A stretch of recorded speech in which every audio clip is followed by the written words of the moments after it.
I am your English teacher, Vani, and I am delighted to welcome you to our beautiful learning journey with Novalearn Books, an imprint of Mount Enlightenment International. Our first poem for Standard 8 is Two's Company. In this intriguing and humorous poem, we meet a bold and logical character who refuses to believe in ghosts or superstitions. While others fear haunted houses and spooky stories, he chooses to stay the night in a place everyone else is afraid of, just to prove that fear often comes from imagination, not reality. Overconfidence and unwillingness to accept the existence of the unknown often lead individual towards their own downfall. कभी कभी क्या होता है कि over confidence मतलब आवश्यकता से ज़्यादा विश्वास अपने ऊपर ही, और अनविलिंगनेस किसी भी चीज़ को जो एग्जिस्टेंस है, जो सत्य है, जो सच है, उसको एक्सेप्ट ना करना। ये बातें ऐसी होती हैं कि हमें कई बार हमारे ही डाउनफॉल के लिए कारण बनती हैं।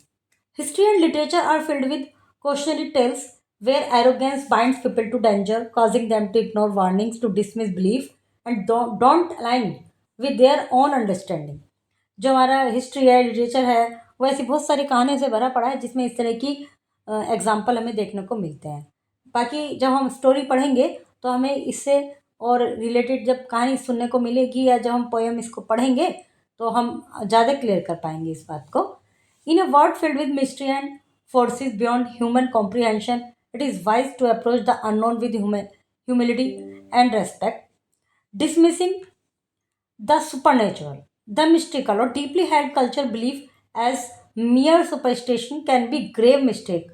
कई बार क्या होता है, कुछ जो सुपर या मिस्टिकल या डीपली जो कल्चर बिलीफ्स हैं उनको हम बिल्कुल सिरे से नकार देते हैं, बिल्कुल उन पर विश्वास नहीं करते। तो वो भी सोचना, उस विषय में भी थोड़ा सोचना चाहिए, बिल्कुल एकदम और कॉन्फिडेंट होकर उनको इग्नोर नहीं करना चाहिए। True wisdom lies not only, मतलब इस पोएम का जो उद्देश्य है वो ये भी नहीं है कि हमारे अंदर सुपरस्टिशियस वाली भावना को डालना है, इनकलकेट करना है हमारे अंदर। लेकिन यदि कोई कुछ कह रहा है तो उसकी बात भी सुन लेनी चाहिए और ओवर कॉन्फिडेंट नहीं होना चाहिए। इसको रीड करने के बजाय, हम इसको डिटेल में जाने के बजाय पोएम को रीड करते हैं, फिर देखते हैं कि उसमें क्या मैसेज हमारे लिए है। They said the house was haunted, but he laughed at them and said, "Tut tut, I never heard such tattle as ghost that gone and changed that rattle." सभी कह रहे थे कि भाई ये जो घर है ये हॉन्टेड है, मतलब यहाँ थोड़ी सी अजीबोगरीब हरकतें होती हैं, इसमें डर लगता है लोगों को। तो वो जो बच्चा था जिसकी जो जिसकी कहानी है, जिसके विषय में बताया गया, वो कहता है मैं नहीं सुनता इन चीज़ों को, टैटल, ये मैंने ऐसी कोई टैटल साउंड कभी नहीं सुनी, मैंने किसी भूत को ऐसी आवाज़ निकालते हुए नहीं सुनी, किसी भूत को ऐसे ग्रोन करते हुए नहीं सुना, ना ही किसी चैन को ऐसे रैटलिंग करते हुए सुना। And just to prove I am the right, please leave me here to spend the night, they winked absurdly, tried to smoother their ignorant laughter, nudged each other, and left him just as the dusk was falling with a hunchback moon and screech owls calling. फिर ये जो boy है ये आगे कहता है कि अपने आप को सही प्रूव करने, यदि तुम मेरी बात को सही प्रूव करवाना चाहते हो तो मुझे यहाँ छोड़ दो एक रात बिताने के लिए। तो वे जो और थे जिनसे वो ये बात कह रहा है, तो उन्होंने अपनी विंक्ड आंखों को विंक किया, बिल्कुल ऐसी बिना किसी सोचे समझे, और उसकी बात को थोड़ा इग्नोर करने की कोशिश की। देयर इग्नोरेंट लाफ्टर, और इग्नोर करते हुए थोड़ा हंसे। नज्ड ईच अदर, एक दूसरे की तरफ को देखा, माहौल को एक तरह से हल्का बनाने के लिए, और उसको छोड़ दिया। Just at dusk was falling, जैसे जैसे डस्क होना स्टार्ट हो गया। With a hunchback moon, hunchback उसको एक तरह से मून तो है ही, हंचबैक से मतलब ये है कि जो अपनी कमर की जो वर्टिब्रा होती है, ये कमर की जो हड्डी होती है वर्टिब्रे, वो आगे की तरफ झुकी हुई होना। और जब चांद, इस चांद को, इसके झुकाव को हंच बैक से कंपेयर किया गया है, और स्क्रीच ऑल्स की आवाज़ आनी स्टार्ट हो गई। तो कहने का तात्पर्य है कि जो लड़का ये बोल रहा था कि मैं इन चीज़ों को नहीं मानता, मैंने कभी कोई ऐसी आवाज़ नहीं सुनी, और मुझे सही, अपने आप को सही साबित करना है, या मेरी बात को देखना चाहते हो मैं सही हूँ नहीं सही हूँ, मुझे यहाँ पर आज छोड़ दो। तो उन लोगों ने सोचा कि सही है, उन्होंने उसको इग्नोर किया, थोड़ा माहौल को हल्का किया और उसको वहाँ पे छोड़ दिया। डस्क होने जा रहा था और आकाश में मून आ गया था।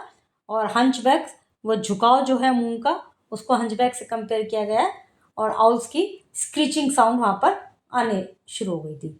Not that is troubled him one bit, in fact he was quite glad of it, knowing it is very sane man's mission to contradict all superstition.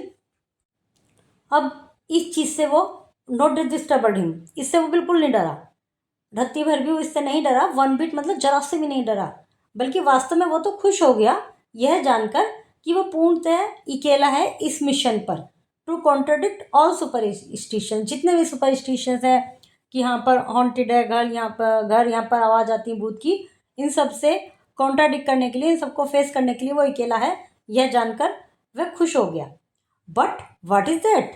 Outside it seemed as if chain rattled, someone screamed, "Come, come, it is merely nerves," he's certain.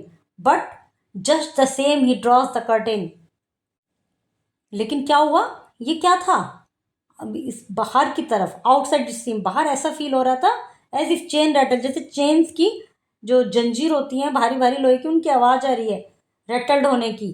कोई screamed, कोई चिल्ला रहा है और ये कह रहा है come come, it's merely nerves, he certain, ऐसा ये सब उसको सुनाई देने लगा, ऐसे आवाज़ें आने लगी। और तभी उसने पर्दा जो था वहाँ पर कर्टेन, उसको ड्रॉ किया। The stroke of 12, but there is no clock. He shut the door and turns the lock. Of course, he knows that no one is there, but no harm's done by taking care. Someone's outside the silly joker. He may as well as pick up the poker. The stroke of 12, 12 घड़ी में बजने के लिए 12 stroke हुए। जैसे पहले जो wall clock होती थी, इसमें जितना भी समय होता था उतनी बार ऐसे टन टन की आवाज़ आती थी, तो उसको 12 साउंड सुनाई दिए, 12 स्ट्रोक सुनाई दिए। लेकिन वहाँ पर कोई क्लॉक नहीं थी, उससे फट से गेट बंद कर दिया, लॉक कर दिया। ऑफकोर्स उसे पता था कि यहाँ पर कोई नहीं है, लेकिन इन सब चीज़ों से हालांकि उसको कोई नुकसान नहीं हुआ, ये उसके माइंड में इस तरह की आवाज़ें आने लगी और वो ऐसा फील कर रहा है जैसे बाहर कोई जोकर है और उसको बेवकूफ़ बनाने की कोशिश की जा रही है। That noise again, he checks the door, shutters the window, make a pause to see the safest place to hide. फिर दोबारा से आवाज़ आई, फिर दोबारा उसको आवाज़ आई, उसने डोर चेक किए तो बंद ही था सब, शटर्स विंडो सब कुछ चेक किया और फिर थोड़ा रुका और एक ऐसा सेफेस्ट प्लेस ढूंढने लगा छिपने के लिए। The cupboards strong, he creeps inside. अब उसके माइंड में क्या आया, ये जो कबर्ड है ये काफ़ी मजबूत है, इसके अंदर बैठ जाता हूँ। उसके अंदर धीरे से चला जाता है। Not that there is anything to fear, he tells himself, when at his ear a voice breathes softly, how do you do, I am the ghost, pray, who are you। जब वो कवर्ड के अंदर चला जाता है तो कुछ भी अब वो सोचता है कि कुछ भी डरने का नहीं है, यहाँ मैं बिल्कुल सेफ हूँ, और अपने आप को बताता है कि भाई यहाँ मैं बिल्कुल सुरक्षित हूँ, डरने की कोई बात नहीं। लेकिन उसके जो कान थे उसमें ब्रीथ सॉफ्टली, उसमें बड़ी धीमी सी सॉफ्ट सी आवाज़ आती है, how do you do, I am the ghost, मैं भूत हूँ, प्रे करो, तुम जो भी हो प्रे करो। Dear students, we have completed our first chapter today with excitement and insight.